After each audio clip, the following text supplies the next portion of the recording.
குடும்பம் உடனே உடையாது, சத்தம் இல்லாமல் உடையும். எப்படி தெரியுமா? மந்த்லி இஎம்ஐ மூலம். Car EMI, phone EMI, credit card EMI, personal loan EMI. Out சைட்லேருந்து பார்க்குறப்ப நார்மல் லைஃப் மாதிரி தான் தெரியும்.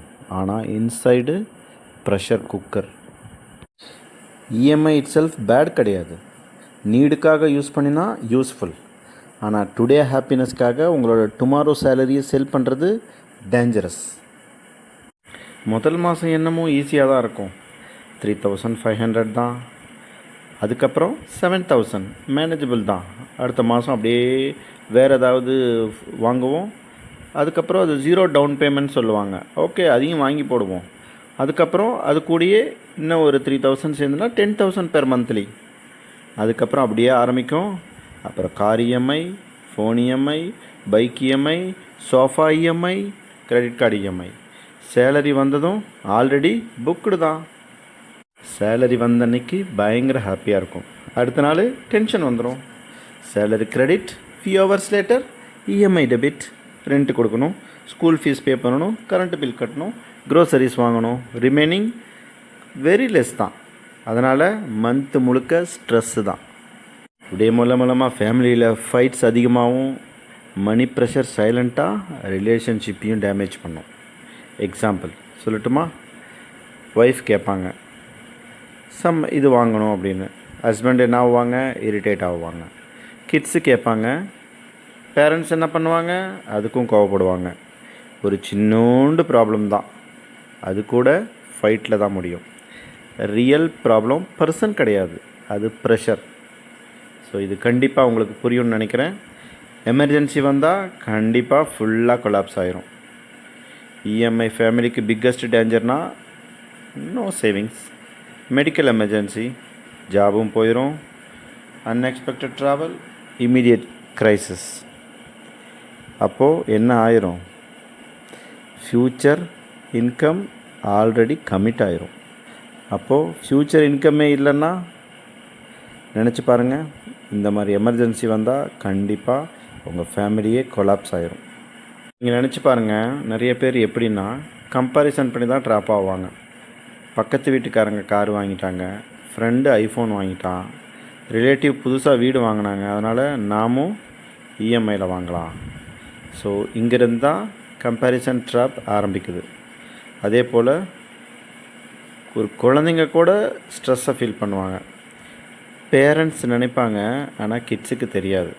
ஆனால் கிட்ஸு ஃபீல் பண்ணுவாங்க. எப்படி? டென்ஷன் டோனில் பேசுவாங்க, ஆர்கியூமெண்ட் பண்ணுவாங்க, என்ன சொல்கிறது, குழப்பமாக இருப்பாங்க, சண்டை போடுவாங்க. ஸோ இதனால் கிட்ஸும் மூலமாக உங்களோட ஸ்ட்ரெஸ்ஸை ஃபீல் பண்ண ஆரம்பிப்பாங்க. ஸோ இது கண்டிப்பாக இது மொத்த ஒரு குடும்பத்தை மட்டும் இல்லாமல் உங்கள் குடும்பத்தோட ஃப்யூச்சரையும் பாதிக்கும். எப்பயுமே ஹஸ்பண்ட் சைலண்ட்டாக ப்ரெஷரை ஹேண்டில் பண்ணுவாங்க. ஆனால் ஒய்ஃபுக்கு எவ்வளோ நாள் மறைப்பாங்க, மறைச்சி ஃபீல் பண்ணுவாங்க. அப்போ ஒருத்தங்க சம்பாதிப்பாங்க, ஆனால் சைலண்ட்டாக இருந்துட்டு சஃபர் தான் ஆகுவாங்க ஹஸ்பண்ட். இன்னொருத்தங்க ஒய்ஃபு சைலண்ட்டாக ஒரி பண்ணிகிட்ருப்பாங்க. ஸோ 2 பேருமே ஓப்பனாக அதை பேசிக்க மாட்டாங்க. ஒரு நாள் கண்டிப்பாக அது பர்ஸ்ட் ஆகிடும். ஸோ இதில் நம்ம ரியல் உண்மை என்ன பார்த்தோம் அப்படின்னா, இஎம்ஐ உங்களுக்கு ப்ராடக்டை வாங்காது. அது உங்களோட அமைதியை சேல் பண்ணிடும். இதில் குட் எம்ஐன்னு இருக்குது, பேட் இஎம்ஐனும் இருக்குது. குட் இஎம்ஐனா என்ன? ஹவுஸ் பிளான் பண்ணி வீடு வாங்கிறது தான். பிஸ்னஸ் அசட்டை வாங்குவாங்க, வாங்கிட்டு அதுக்கப்புறம் அதை நல்ல ரேட்டுக்கு சேல் பண்ணுவாங்க. அதுவும் ஒரு குட் எம்ஐ தான்.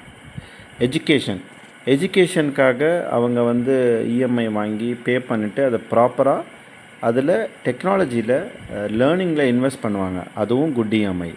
ஆனால் பேட் எம்ஐ என்ன தெரியுமா? பேட் இஎம்ஐ ஒரு ஃபோனை வாங்குறது, ஷோ ஆஃப் பண்ணுறதுக்காக ஃபோனை வாங்குறது, ஒரு லக்ஸரிக்காக வேறு ஏதாவது கார் வாங்குறது.